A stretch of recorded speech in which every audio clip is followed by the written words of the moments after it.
Yes, guys, today is the day I finally get to speak to one of my good friends, Javier Steinwascher. That was a fantastic introduction video of Javier's. Obviously, I have mentioned the man himself, the former Detroit City superstar, former University of Indianapolis alumni, and current Milwaukee Wave player, Javier Steinwascher. I'm so excited to talk to Javi, talk about his past, present, and future. It's going to be a great one, guys.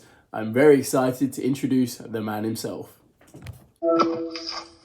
Everton. Boss man, how you going, bro? I'm good, man. That's good. You? I'm good, bro. Busy, man. Busy. Trying to finish up that school shit? Bro, you know how it is. The program, bro, everything's been crazy. Like, professor had brain surgery, for one. Okay. So we've had, like, new professors, all this type of stuff, you know. It's been bouncing back and forth. Bro, it's been hectic, man. Hectic. Absolute shit. Crap show, I bet. Bro, you can say it's not the school's fault because you don't expect something like this to happen, right? But it's like, he's retiring in 3 months, so like you should be prepared for him to retire, but they're just like 2 months behind, but slowly getting back into it, you know? So yeah, things been crazy with that. That's why I didn't go to the combine the other day. Because of that? Yeah, bro. Like, I was literally like, do I still do it? And then obviously, you know, behind the scenes, what's going on with my football. So it's like, I kind of didn't want to do anything bad, you know, put him off in a, what's the word I'm looking for? Like, put him in a bad state, you know, like put him off, so to speak. Like, I didn't want to annoy him. And yeah, he's already got enough going on. Exactly, yeah, he's had a bunch of stuff going on. So it was one of them things, but yeah, man, how's off season? You guys are properly in preseason now? No. We don't start our preseason until the 14th right now. 14th? So you still got 2 more weeks? Yeah. 2 more Not weeks? happy about it. No, man, I want to start now. I know, yeah, you guys have got a right? while. I want a proper month and a half before the season starts in preseason. So when's the first game? I think December 10th. 10th. So you're starting on the 14th. So what? You're getting 3.5 weeks. 3.5 weeks. That's it. That's what it is. That's tight. Yeah, not ideal. No, not at all. You know, because like I'm used to doing a college preseason, right? Yeah. Or back in Detroit when we did our preseason, we started a full 2 months before the first game. Yeah. You know, that way you could work on fitness levels without it having to hurt the soccer. And then once the fitness levels are up, you know, then you can get into the finer details of tactics and stuff like that. You know how it is. Oh, yeah, but that's why it's kind of going to be, talking today, like, we're going to probably work backwards, because, I mean, let's just talk about that now, and then we can go back to your time at Detroit and college and that. So, like, first thing I was going to say is, obviously, we speak about your preseason now. How do you find the football on indoor? It's such a unique game. Obviously, I've been a part of it now, nowhere near as much as you, but, like, thoughts? Do you think it's still hectic and crazy, or are you more adapted to it now? Like, the way you guys train, obviously, because like you said, fitness, that sport, that I think it's almost an entire different sport, the fitness and that, right? Like, you need a 90 minutes, because the game's like, what, 60 minutes, something like that, 60 right? minutes. 60 minutes. 15-minute quarters. That thing feels like 2 hours. But like, it's a different 60 minutes than it would be per se in 11v11. Yeah, it's so like, I know when I was doing mine, I was there for a week, right? That thing's intense, man. Like, it brings a whole other ball game, a completely different side of my fitness levels, because it's on and off starting. It's your exchanges and transition. It's not really you have your zones and stuff like that. All the changes are tactical as well. It's all changing everything. Like, your brain is 100 mile an hour, 100 mile an hour. It's not outdoor. Right, we've got 5 seconds. Ball's gone out. Let's regroup it. Nah, that ball's not going out, man. It's bouncing back and forth. So for those of you that are listening that don't know the difference, right? Break it down a little bit. In a proper 11v11 soccer game, right? You're going for 90 minutes at a professional level. You now get 5 subs at 3 different changes, right? But if you get 5 subs, that means 6 guys, you know, one being the goalkeeper if he doesn't need a change, got to go the entire 90 minutes, right? And for those of us that have played, you know, obviously it's high intense, but there are times, like you said, when the ball goes out of bounds and you get a little bit of a breather, right? If you're a defender, You get a big clearance, you get your line up, but once your line's set, right, you get a quick second or two to recollect everything, and then you're back into it, right? Indoor is not like that at all. You know, the ball very rarely goes out of bounds. Play very rarely stops unless there's a foul. With the boards, you know, if you kick it out of bounds and over the board, your team's penalized, right? If you're inside your own yellow line, they get essentially a spot kick from the top of the box. So you can't do that, or else your team gets penalized for it. And when you're on the field, the game is fast because the boards are in play, the ball never goes out, and there's only 12 guys on the field at a time, right? Between both teams, 6 and 6. You're running at 100% the entire time. And when you're not running, right, you're always on your toes because there's going to be a loose ball. You don't know when it is, right? It's not like, it's very rare where you connect, 10, 15, 20 passes in a row to slow the game down because the other team's always high pressing you. You're trying to get outside of your defensive zone over the yellow line in order to open up the game for you, because if, kind of like icing in hockey, if you're behind your yellow line, you can't go over their yellow line without it touching the ground or somebody else in between. So the indoor game, it's a lot faster in terms of speed of play just because you're always sprinting. You're always at 100 miles an hour. So the way I've been able to hang in the game is changing my fitness up a little bit. Is it's more of a sprint workout now in the preseason of it, because if you're on for 2 minutes, that's a long shift, right? And people look at me when I tell them that and say, oh, 2 minutes, that's it? Yeah, but it's 2 minutes of sprinting, right? There are times where I'll take a 45-second shift because I'll hop on, sprint up the field to go catch the attack. We lose the ball. I'm sprinting back on defense, right? They take a shot, it gets poked, and we're sprinting back up the field, maybe keep it for a little bit, and then we have to sprint back. By the time I'm going for the third attack, I don't got any legs because I just did 4 full field sprints, right? Going 60 yards down and back, not easy. Dude, it was one of the crazy things. Like when I was up at Baltimore doing the training sessions, bro, I don't think a single interval with any session lasted longer than 2 minutes.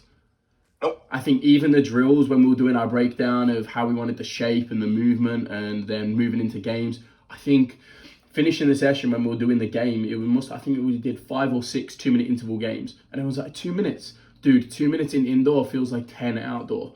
It's ridiculous with just the way the game goes. Because obviously, I played more as a centre half outdoor. I'm so used to that pause. In outdoor, when the ball comes to you where you can reset, foot on the ball, get back in shape. You don't have that time in indoor. That ball's somebody's right in your Somebody's face. right there. And again, it's one of the things I find so intriguing about the indoor game. You think parts of what you're taught in outdoor is wrong for indoor. Like obviously, when you say sometimes when you're a defender, you must show them outside. In indoor, that could be more costly because of the board. Because that's a little, normally an outdoor, let's show them to the line, they got no outway. The board's it's an extra man for them. They can bounce it off and you can't move your feet. And bro, it's so heavy on your legs, the way the whole process of the game works. It's honestly, it's mad. And obviously like last year, me watching a lot of your games last year, watching it, I was like, geez, it's hectic. Because again, what's mad is some of the differential with field sizes in indoor is crazy. I know like when we play outdoor, we've experienced your typical college, high school field, only 100 yards. It's as narrow as a football field. You feel like you have absolutely no space. Yeah. You play on some fields, I know like ours, when I was in Tusculum, it's 120 by 80. It's the biggest it can get. And you're like, Jesus, I'm running panics here. There's a lot more space to cover. Dude, right? But then even in the indoor game, the ball, you got a lot more time. Bro, but even in the indoor game, like Baltimore has the smallest field in the league. Yes. By a mile. Yep. And the size of the basketball court. And you see it, and you play on it, and you're like, geez, it still feels big in some aspects. But then I've seen like other fields like yours, and then you got Casey Comets and other fields, and you're like, like I sit there and watch it, I'm like, oh, nah. So you look at some of the passing and the running and the space, and you're like, nah, dude, this is, your fitness and everything changes. And I'm like, dude, it becomes like, I think of it and I'm like, it's basketball. Their fitness, you see them athletes, they're unheard of, up and down like this.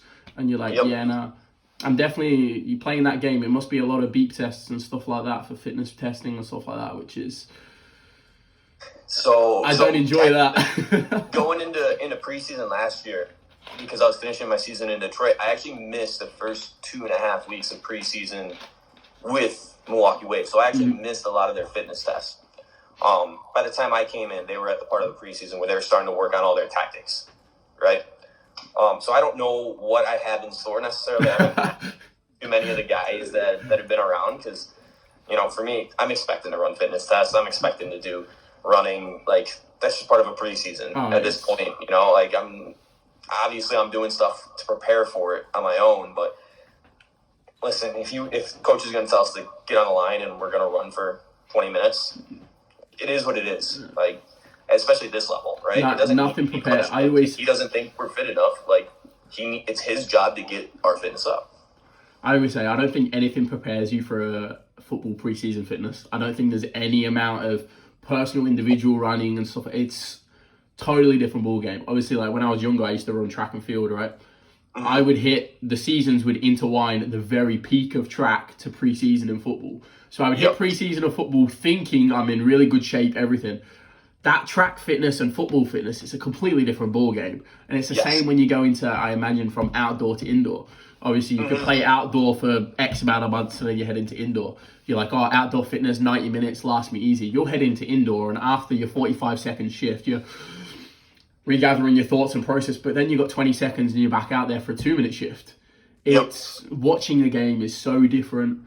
And I guess that leads me on to this season upcoming. What are the thoughts? Excited? Everything being ready? Obviously, last year you had such a good rookie year. I mean, the team probably, from the outside, weren't at the levels that you probably wanted to be this year. Obviously, preseason hasn't started yet, but positive already, looking forward? Yeah, I mean, I'm super positive going into it. It's obviously going to be my sophomore season. I signed a 2-year deal with the Wave because, I see last year when I was around, I saw the ideas were right. The things we were trying to do are obviously very positive, and it was, looking at this as a career, right? I want to try and put myself in the best situation to succeed. And if last year, even though, the results didn't necessarily go our way all the time, if it wasn't a good environment, I obviously would have looked to go somewhere else. But signing a 2-year deal, right? I'm comfortable. I like the project that we're building. It's a unique one because we've got a lot of veterans on the team, like Marcio Leite, Ian Bennett, and Luan Oliviero. 3 guys that, have been here forever, and now they're at the end of their careers, and we're starting to bring in the new group of guys. Me being one of them, and the foundation of the group, right? The core. I think we have a good group. Last year, I think we just got plagued with so many injuries. We were never able to get like a solid group of guys for a string of games together. I was one of the first guys to get hurt, second game of the year, so they had to fill somebody else in there.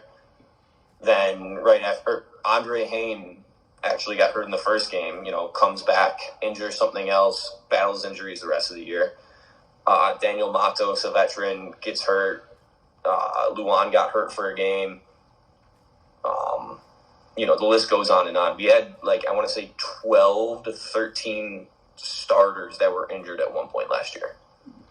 So the fact that we were able to still make playoffs and deal with all those injuries without having, a consistent group of guys, I think was very positive for us. You look at the games that we got knocked out in, right, in playoffs in that first round against San Diego, who's a phenomenal team, deserved to win the championship, better team than us, hands down. But you look at the statistics, I think we outshot them in both games. But they were just more clinical, right? So for me, looking to go somewhere for my second year just didn't make sense because when we had our core group of guys together, we were a good team. And I think if we had that team throughout the entire year, maybe we get seeded higher and we see San Diego in a later round. So, but you know how soccer is, right? We could have been seeded higher and still get knocked out in the first round. Oh, but that's what's crazy, and that's why talking about it is mad. Like, No doubt you've got the best forward, arguably, the league's ever seen in Ian, right?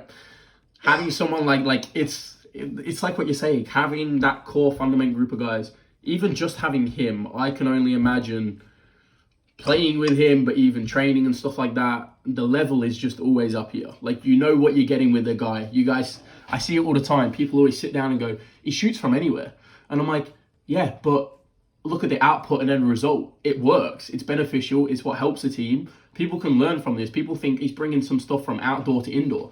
I remember watching I watched the game against Baltimore Blast. I think he scored 3 goals that were considered midfield, right? Yeah, from outside the yellow line. From outside and I'm like, this is what the dude's good at. Like, you watch the guy and it's like, this is where his awareness we take from the outdoor game to indoor. It's like the spaces are tighter, the way the game is played, it completely you can still put your outdoor thoughts into the indoor. And like you mentioned, in football, anything can happen. Obviously, you guys were plagued with injuries. There's always things.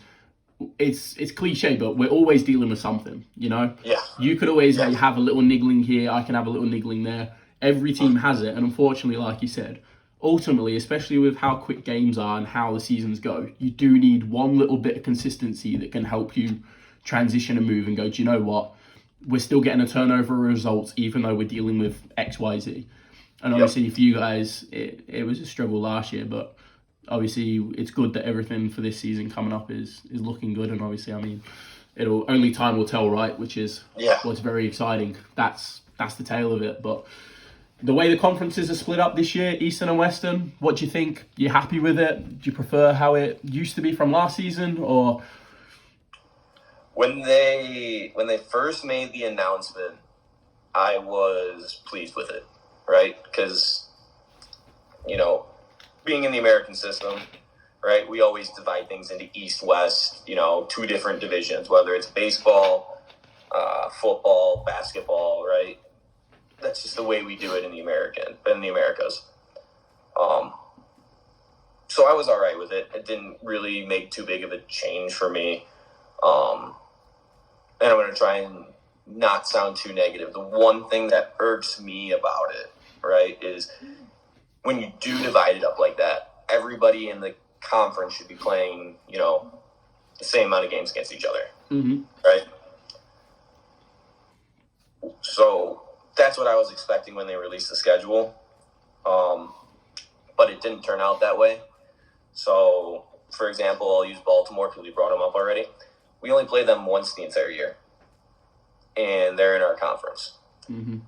So, and not only that, we play them at their place, right? I've got no complaints about going to Baltimore and playing on the smaller field, right? That's part of the league. That's fine, right? But why don't they have to come play us at our home field?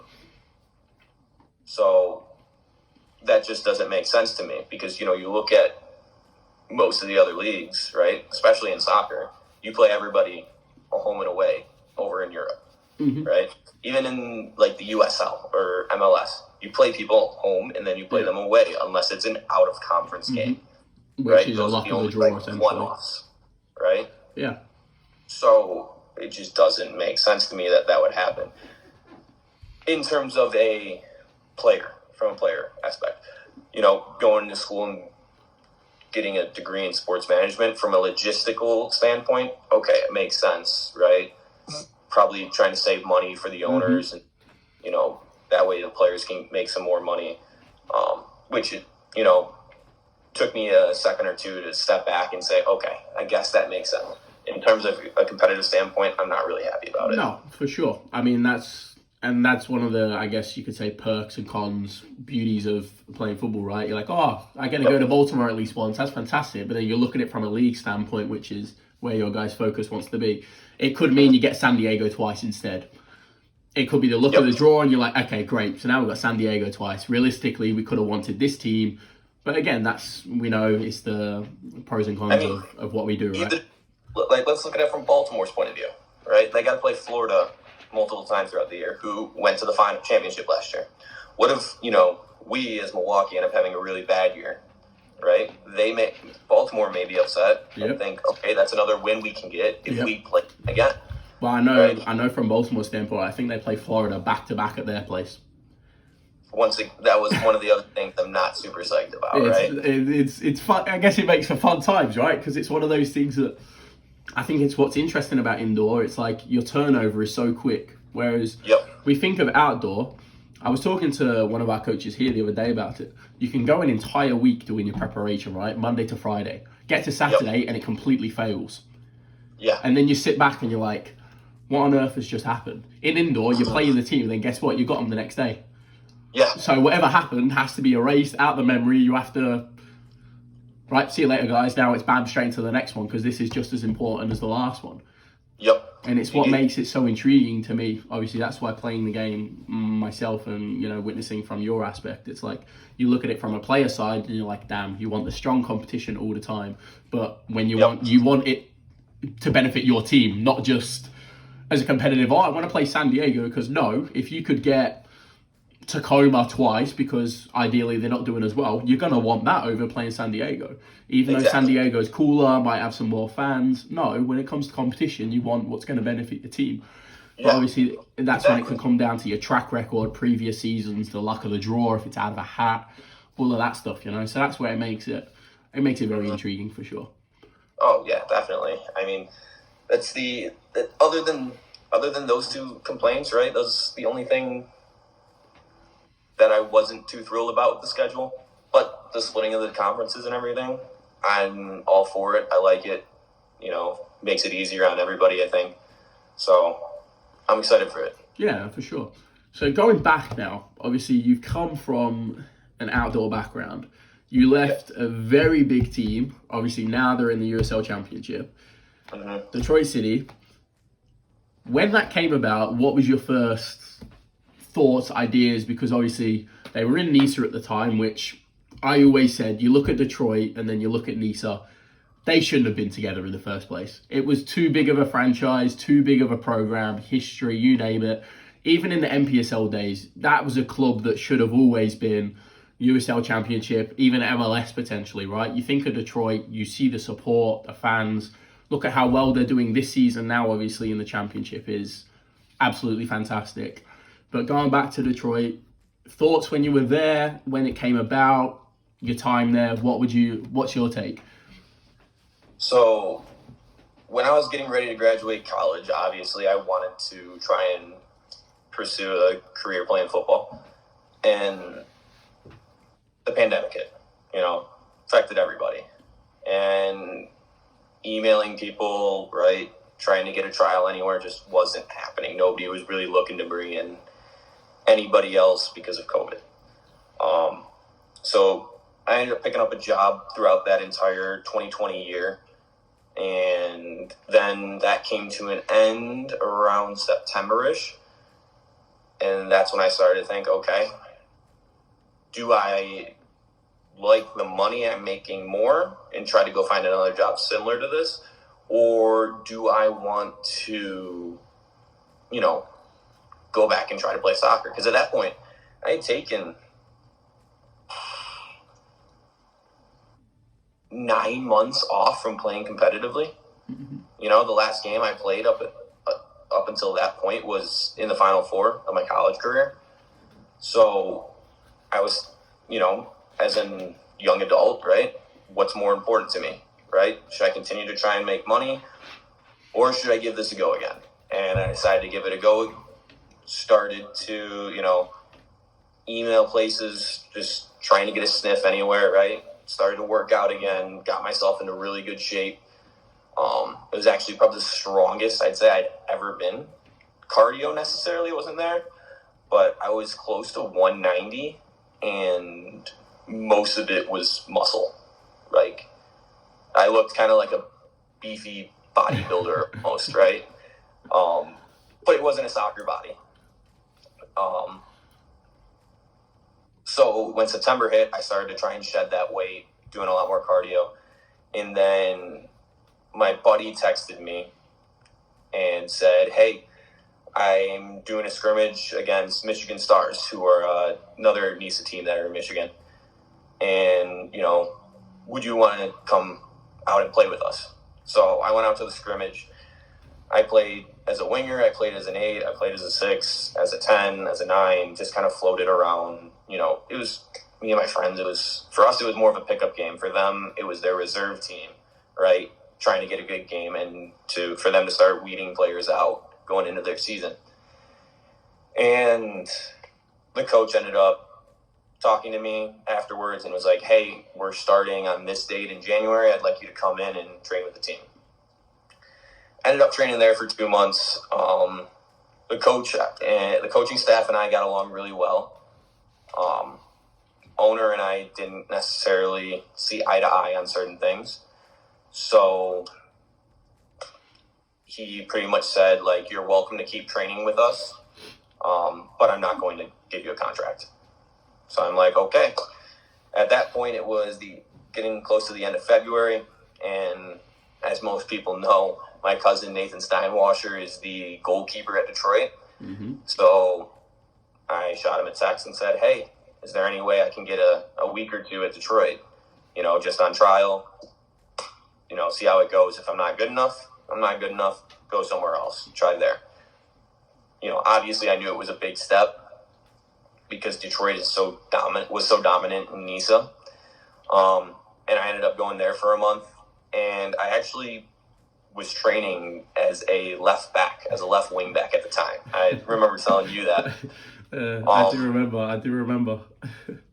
And then Trevor James, he's pulled me into his office one day and is like, hey, so this is a situation. We're waiting on a couple visas, right?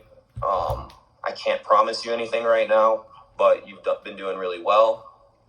Just out of curiosity, what's your regular position? Because not many right-footed players are left wing backs. I'm like, at that point I said, well, when I was in college, I was playing as either a 10 or a false 9. And he said, okay. And gave me a couple of tries up there. Actually made my debut playing as a 9 for the team. But a week or 2 after that conversation, he pulled me into his office and said, hey, you've been doing really well, and I'd like you to be here for the year with us. So that's how I ended up getting the contract there and had a phenomenal year in Detroit. Obviously, we only lost 1 game, won every trophy we could possibly win. And an individual standpoint, I was doing all right, but the team was so talented, right? It was hard for me to break into that lineup, especially when you're never losing a game. Mm-hmm. And not only that, I don't feel I necessarily found a home in a position, right? Until the end of the season, when I started to get used primarily more as a 9. And I didn't have any complaints about it, right? Because, there were games where Trevor would say, hey, I need you to go at left back. You're playing in the 6th today. Hey, go and spell the 9s, right? So every game it was a new job, new place to play. Mm-hmm. And I wasn't able to crack the lineup very often, which I just wasn't good enough. That team had so much quality in it, right? Mm-hmm. That's just the way it was. But yeah, I had an outstanding time in Detroit, made a lot of good friends, learned a lot from the coaching staff, right? Trevor James, Javi that was there, Eric Barella, great group. And, it was sad not to go back a little bit, but at the same time I understood. They went to USL Championship. They just made it to, I think, the quarterfinals and got knocked out. Mm-hmm. Like, they're flying. Trevor James, somehow, he knows how to take a bunch of pieces, put them together, and put it in a team that not only can compete, but can win. Oh, yeah. It's honestly one of the things I like about your story, I guess, is obviously the whole Michigan Stars thing. I remember at the time when me and you were speaking about it, I still remember to this day. And I remember the word perception. We've said it so much in football. One coach or an owner, an idea, they think absolutely no chance, you're not good enough, blah, blah, blah. Detroit City, on the other hand, their perception of you is fantastic person, fantastic player, can play multiple positions, bam, here we go, easy, want you in the thing. And it's just so crazy how quickly things can change for you in your fortunes. Because like you said, right, you went during COVID almost 9 months not playing a competitive game, coming out of college and all this stuff, right? I'm kind of almost in your situation now that I'm done in the Masters, right? It's what's so crazy. And it's like you've ended up, you sit there and you're questioning, do I even continue playing football at this level and trying, or do I focus on my job and my money and my work? Things ended up going fantastic for you and you're just on such a positive trajectory. I'm now in this set phase where focusing on school, sitting around, is football going to happen? Obviously, me and you know there's things behind the scenes that are happening in a much positive manner. But it gets to the stage and you're like, and you start weighing things up. And when it goes well, like you said, maybe you weren't cracking the lineup all the time at Detroit. But again, as it's been proven, I guess, from a business standpoint, they made the right decision not playing you. But also on a playing standpoint, look at where they are now. There's a lot of the same guys there from that NISA team in that Detroit side. They're at the same top quality level they were in the championship. And that's not me dissing NISA, how bad their standard is or how bad the championship standard is. It's just how good Detroit were at the time. Because I remember I played in the NISA Cup, obviously. I played against Chicago House, who were coming in NISA at the time, firing with some signings here and there. Bam, players from USL here, MLS. Drew Connor, captain that's played for Chicago Fire, coming from MLS, bam, bam, bam. We drew with them. I remember I had chats with some of the coaching staff after the game, and a bunch of my guys were like, how are you not going there? Like you said, with NISA, sometimes it comes down to this visa, that visa, got players bopping them to and from this team, that team. It's hard to get your foot in the door. But once your foot's in the door, you sit there and you think, I can hang at this level. It's just opportunities and how things work. So I remember watching when you were at Detroit and you started getting a run of games in the 9. You guys didn't lose a game. You were playing Stumptown and you won this result and that result. It's honestly, perception is the one word. Anyone ever asks me or I sit and think about football, it's the number one word that comes to my mind. It's not people's work rate and it's their attitude and stuff.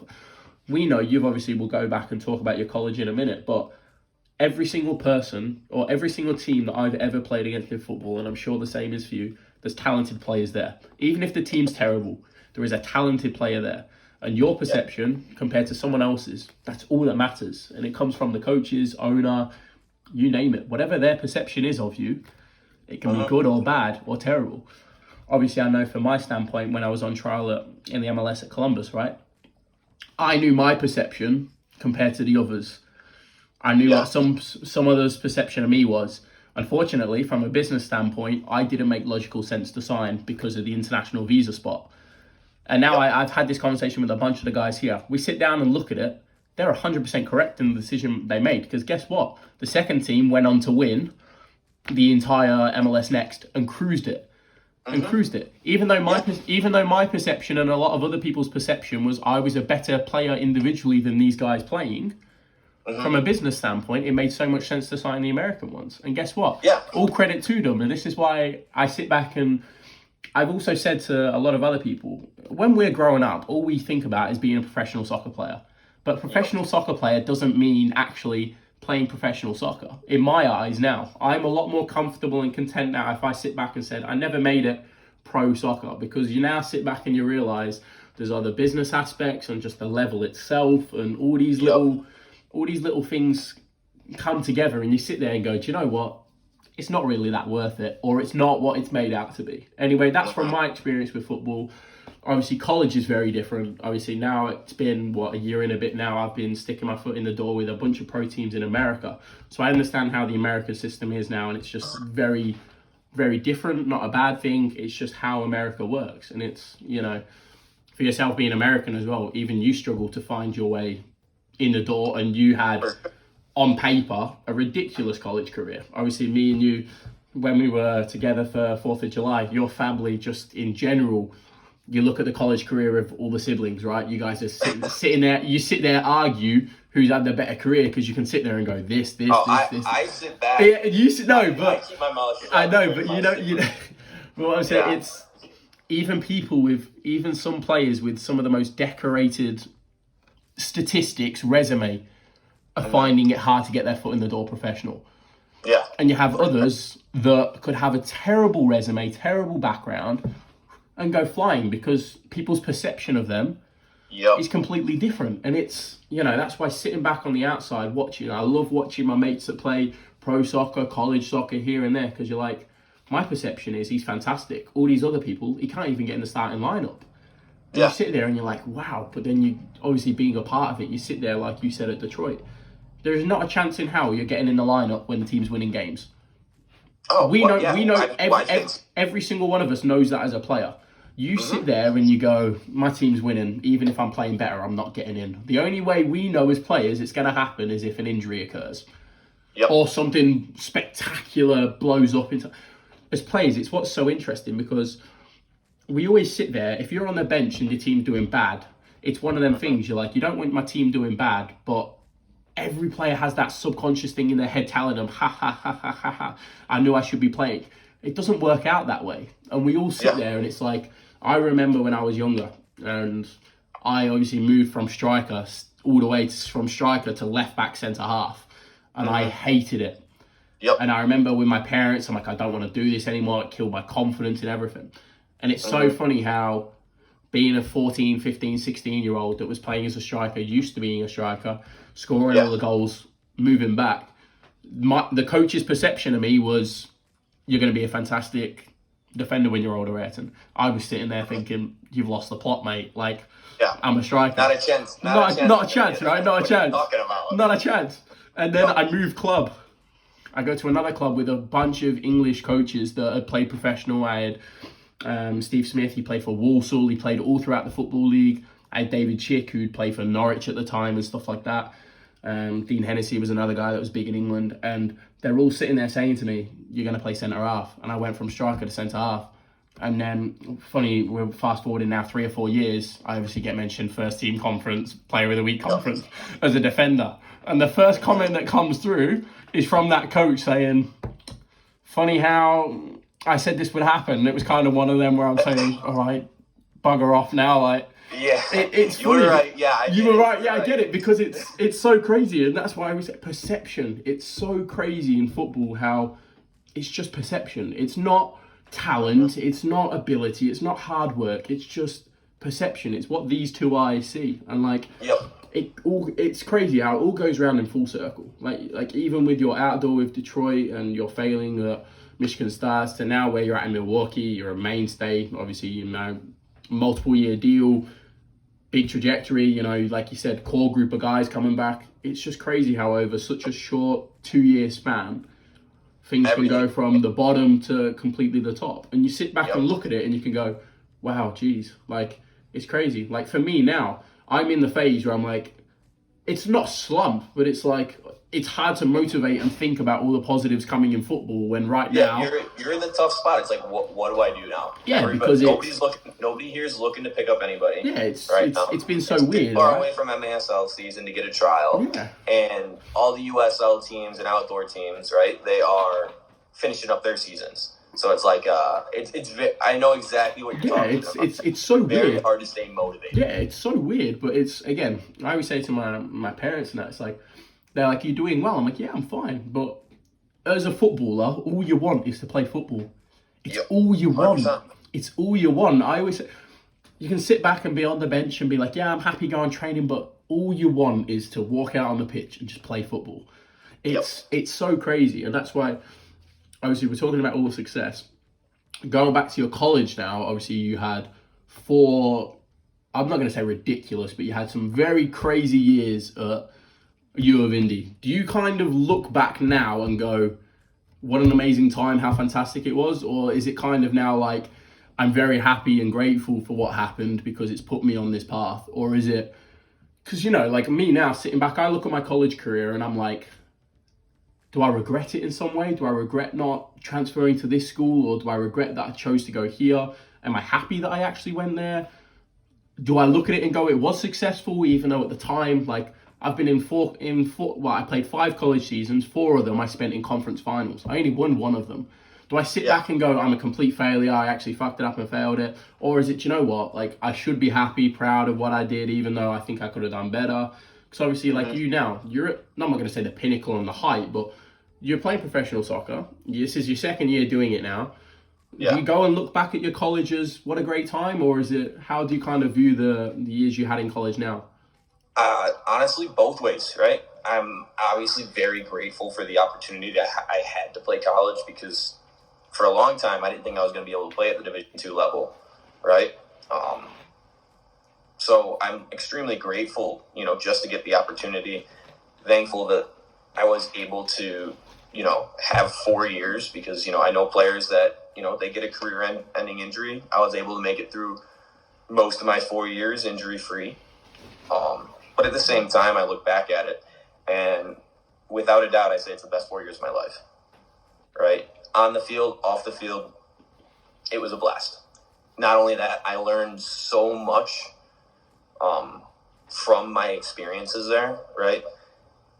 Obviously, you learn stuff in the classroom, but more the important stuff I think I learned was outside of the classroom, like time management, being a student athlete, trying to figure out how to do that stuff. Financial management, right? I didn't work a job at all from September to May when we were in college.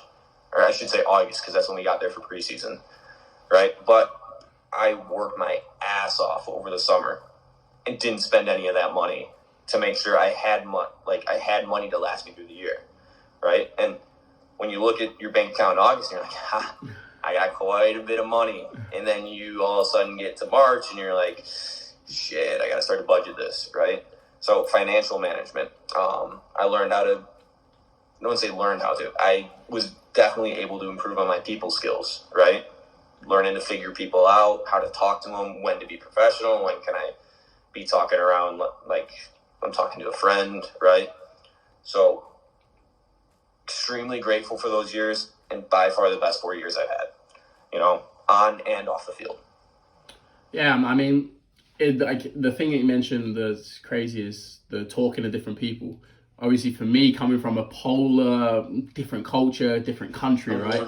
That was one of the first things for me when I was even just playing, because obviously you mentioned you playing Division 2 level. I've played Division 1, Division 2, NAIA, had offers in junior college, you name it. I feel like I've done the whole shebang, right?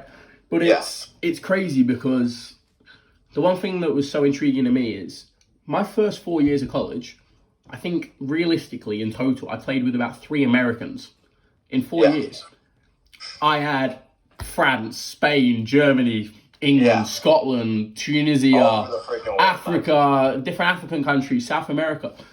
And you're all coming from different areas of the world to do the same thing, which is be a collegiate athlete, right? And what's crazy, like you mentioned, the 4 years, I've seen guys have career-ending injuries. I've seen guys have major injuries. And like it all comes around, like we said, all you want to do is come and play football. Yes. And it's so different because, like you said, the financial management, it comes to money and scholarships and all these little different things that some people sit there and don't want to really think about. It does matter. Like you said, you would not work from August to May. Me being in college, I've always worked during my college season. Always. Because like you said, the budgeting, money, things are different for everyone, right? Yeah, and that's everybody does it differently. And that's what's so crazy about playing in college.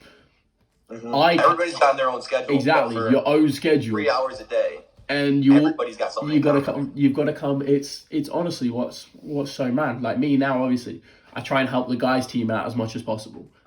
I've spent 3 or 4 weeks completely away from the team because I've got professor issues with my masters. I got work with a new program coming in.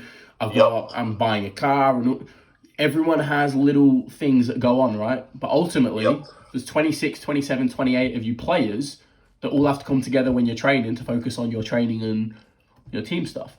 And the one thing I think is crazy is you're expected to be in a professional environment the entire time. You are in a professional environment the entire time. You train every single day. You see each other more. I always say, I've saw my mates more than I've seen my family for 18 years, probably in 4 years. I spend especially though your roommates. 8, 10, 12 hours a day with these guys. More, because I think the only time I get privacy now in college is when I go to bed. Yeah. Because the rest of the time, it's always communicating and bouncing around with other people. Whereas now, obviously, once you're done with your pro training, you can go home, you can go do this. I'm going to focus on this little business venture or this and that. Playing in college, it's obviously, it's something that I definitely think either we undervalue it or we're not. Like you said, you're so grateful. I don't know yet if I'm undervaluing my time in college or how grateful I am just because I'm still obviously stuck in You're still in the college I'm environment. still stuck in the college environment, right? And that's why I sit back and it's like, geez, man, like I've met some amazing people, but some people I don't even speak to anymore. And that's why I sit back and I'm like, dude, like I spent so much of my life even with you, and now it's like you're completely gone. But then that can all the way go back to high school football and all this type of stuff, right? I've got high school mates that I haven't spoken to them in 2-3 years. And that's why it's like, bro, you get into your cycle with football and then everything else starts ticking away. You're like, geez, like, wow, why is this happening? Why do things go that way, you know? And I guess the only thing I would ask you in terms of your college thing, you obviously spent 4 years at UIndy. Yeah. Did you go through times where you considered leaving, transferring? Were there... Obviously, we know how the NCAA and the whole portal and that stuff works. You have to go on the transfer portal. But was there ever any little talks where you're like, I know someone at this school and maybe I could go Palm Beach Atlantic, or I'm playing D2, do I want to try a D1 school? And did you have... Because, like, I know for me, like, I didn't really want to ever leave my first school, but I wasn't satisfied in some areas. I left a program that South Atlantic Conference champions, went to the round of 16 and the Sweet 16 in the NCAA tournament. I was starting to get the minutes that I was happy with towards a certain period, but I obviously went through a couple of injuries with my ankle and so forth. For you, you mentioned you were relatively healthy. I know you did have, there was one part of your season where you were dealing with a bit of an injury, but did you have those thoughts? Were you... Over the Christmas period, when my freshman year, when I was at home, right? I went home, got to see all my buddies, right? And, you know, some guys went to college with each other. Other people went to another college, right? But everybody was within, 2.5 hours of each other. So if they wanted to on a weekend, right, they could go drive to their buddy's campus and spend the weekend there, right? So there's still, all my high school buddies were still having all these interactions with each other. Whereas me, I'm 5.5 hours away down in Indianapolis, right? So that was the only time I was kind of thinking about leaving, but that was more for a social aspect. And it wasn't even like that big of a thing at the time, because I don't even think I talked to my parents about it. Like, I didn't even bring up the idea of me transferring. It was just something that creeped into my mind, right? But then by the time we got through our entire spring season my freshman year, I think I had 8 goals in 6 games and 3 assists in that time, right? And we had beaten Northern Illinois 2-1 and Xavier University in that time. I was looking, or not Xavier, it was team in Ohio, I don't remember, but they were a D1 program, and we beat them 4-3. Wright State, that's what it was. Wright State, yeah. And after those 2 performances, right? Oh, and we beat IUPUI 3-0. So at that point, I was like, okay, I'm at a program that's, we're D2, but not only are we beating these Division I programs, we're playing just as good, if not better, football than them, right? And I'm not talking just playing good enough football to win. I'm talking about, we give it to our center back, and our center back's trying to find our 6. Our 6 sprays it out wide, right? We're trying to build all these intricate little passes, right, to create our opportunities. It's not, all right, we're going to launch it up to the big man, he's going to flick it on, and we score. Yeah, we scored some goals like that, right? Especially with James Jenkins up front. When you got a guy who's a 6'4" English guy, right, and he's playing as your center forward, you're going to use that as an outlet sometimes, right? For sure. But that wasn't our first option. Our first option was to get the ball on the floor. Can we play and break down our opponent? Can we set up little breakaways? Can we get around the corner and slot balls across the 6-yard box, right? So with that part of my ending my freshman year, in my mind, there's no reason for me to leave. We're playing with these Division I teams. We're beating them. We got quality. The style, I was really happy with the style of play we were playing, right? Where the ball's on the floor most of the time, because I'm only 5'8", 5'9". At the time, I was 145 pounds. I'm not going to go beat somebody in the air to score a header. I want the ball on the floor so I can get it and run at people. So other than that part of my freshman year, I had didn't even cross my mind again the rest of the 4 years. Yeah, no, that's very interesting, you know, because like I think one of the, and again, I always say from an international or outside culture perspective, you being American, you know exactly how you're taught or you learn how the collegiate system works, the levels, standard, junior college D1, 2, 3, and then NCAA D1, 2, 3, your NAIA. Yep. As an outsider, I always say you're sold the dream, and I don't say that in a negative way, but it's a part of the process. Oh my God, this school is in Indianapolis. This is a fantastic location. You're never going to see someone say you're going to Dayton, Ohio. It's a shithole. Yeah. Right. No, they're going to sell you. You're next to a big city. We're close to downtown. Exactly. Right? Again, for me, like I said, I remember my freshman year, I had fantastic offers in junior college. I had D1 schools, D2 schools, NAIA, you name it. I sat down and this is why I say, I look back. Do I regret it? No. But if I had the chance to take another path, part of me is tempted to say yes, because it's like, what would have happened there, right? Yeah. And that's why it's so intriguing, because from the international perspective, obviously, you look at it and everyone says D1. D1 is the be-all, end-all, especially in America. It's the biggest level, the best level, the most watched level, all of this stuff. Yep. Me and someone that's played in NAIA, D2, D1, there's minute differences in all of them. D1 has the most money, has the best facilities, the most money, you name it, the most eyes, ESPN, you know, you got your Big Ten, you know, you got your big conferences, ACC, all this stuff, right? Yep. D2 is very, very similar, but just on a much tinier, minute scale. It's not as many ESPN deals. It's more your YouTube and your school private links and your old conference channel and stuff like that, right? And then you go to junior colleges. This is where you're going. You've got programs that are absolutely fantastic, that have money thrown at them galore, and you have programs that only exist because Title IX and stuff like that, right? Yep. Like I know Tyler Junior College, they would beat 75% of every other college in the country.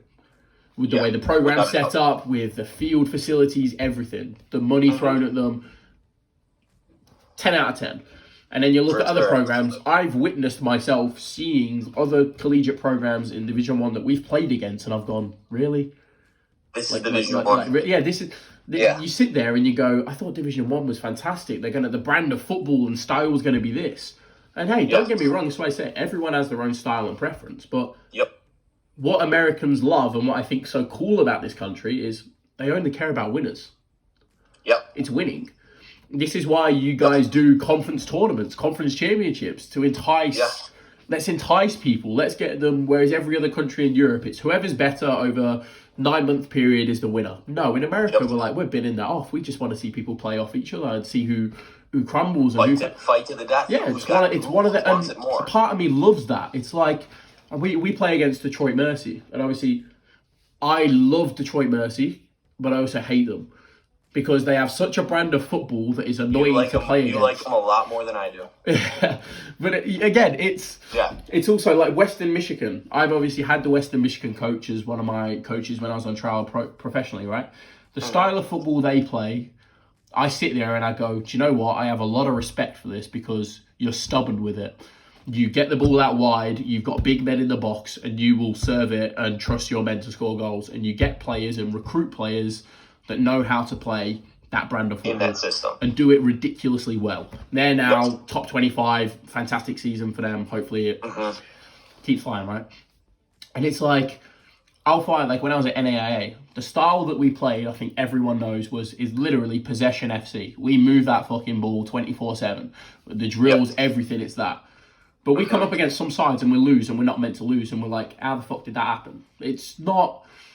it's NAIA, it's this, that, and the other. It's regular football. Just because the school's titled NCAA D1, D2, and it doesn't mean anything.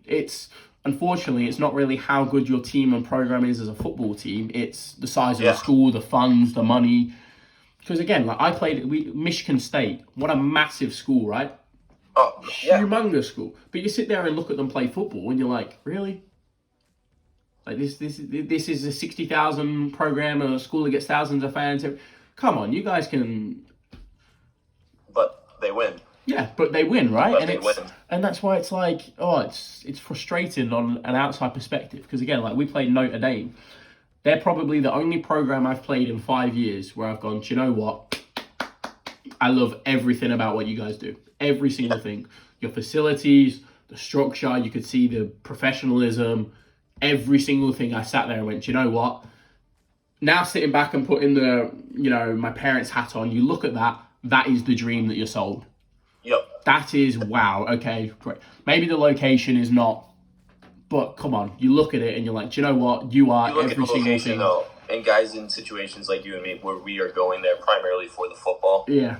We ignore the location because we're not there for the location. Exactly, right? I'll sit there. The location just a bonus. Yeah, stick me in South Dakota, but a fantastic program. And I'm like, yeah, sorted, right? And it's honestly, it's what, I guess, maybe when I'm out of college, and like I said, I put myself and get into that pro environment and stuff like that, I'll sit back and look at college and go, gee, that was a fantastic 5-6 years. Yeah. It was, you'll sit back and go, wow, yeah, maybe I was in the back arse of nowhere for 2 years and I didn't really go out and do this and that like I wanted to and explore when I've got all this free time and stuff like that. But sitting back and watching it, it's like college football in general, it is crazy. It's honestly crazy. You can't even explain it sometimes. Like, again, that's why you watch some of the games and you can't even explain it. You're like, it doesn't look like football, but it is football. It's just, the game is so different. It's like sometimes it's like watching two championship teams play, where they pass it along the back till somebody gets a free service up the field. Yeah, literally. Right? Yeah, it's crazy. And then there's other teams that play where it's like Manchester City versus Liverpool, and it's like, okay, these guys have ideas. They're trying to move the ball around. They're trying to break the back line down.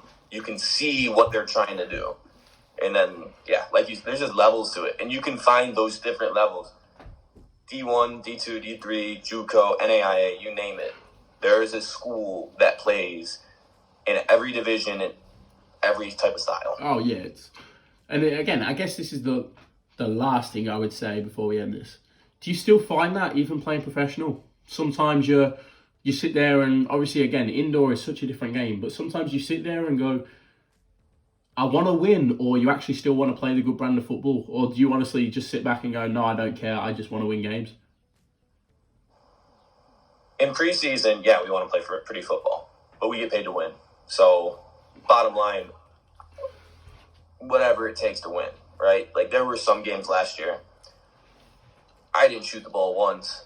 I played the entire game, and I'm a second forward, right? But there were games last year where Ian was on fire, and I tell Ian, you only play offense, let me play your defense, right? It's not pretty, it's not ideal, right? But that's what it takes to win. That's what we need to do, right? So I would say for people that are, still in their youth stages, right? It's okay to take losses because you're still developing as a player, right? Once you get to college, your first couple of years, you want to play, right? Like the right way. But when you get to your junior and senior year, it kind of changes when you realize you're running out of time and you might not play afterwards. Mm-hmm. So it doesn't matter how you do it, but the wins, ugly or pretty, those are what you're going to remember. I also think, and especially about this country, I think it's not all this country cares about, but it's all you need to look at.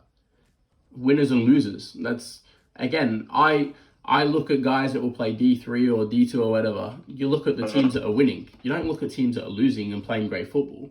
You go, I want players that come from a winning background. I want guys that know how to win. And then we can throw them into the style and stuff.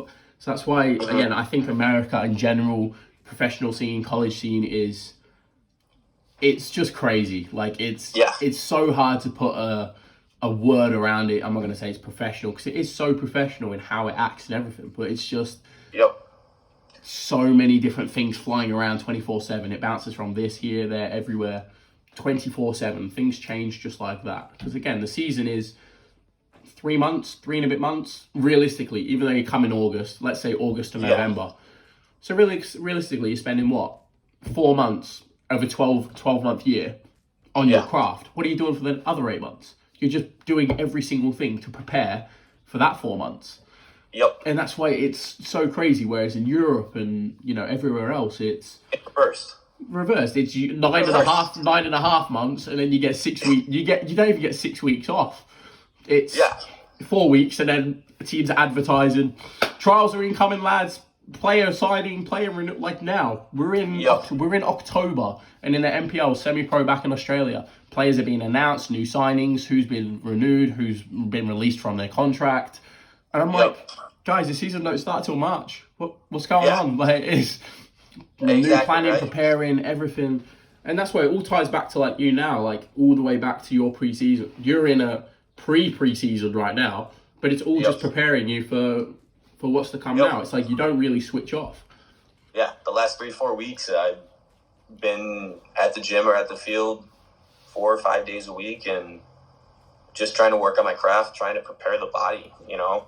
Last year, got hurt with an ankle injury, second game. It was a contact injury, right? So there's really not much I could do to prevent it other than not go into that tackle. Mm-hmm. But I didn't ever get my fitness back after that, right? I was always struggling in the fourth quarter. Mm-hmm. This year, you know, going into it, I played in it. I know where my fitness level needs to be at. Now, like you said at the beginning, right? I'm trying to prepare myself as much as possible, even though I know I'm not going to be fit enough when we get into preseason. Mm-hmm. Trying to make that jump between where I need to be and where I am, right, as small as possible.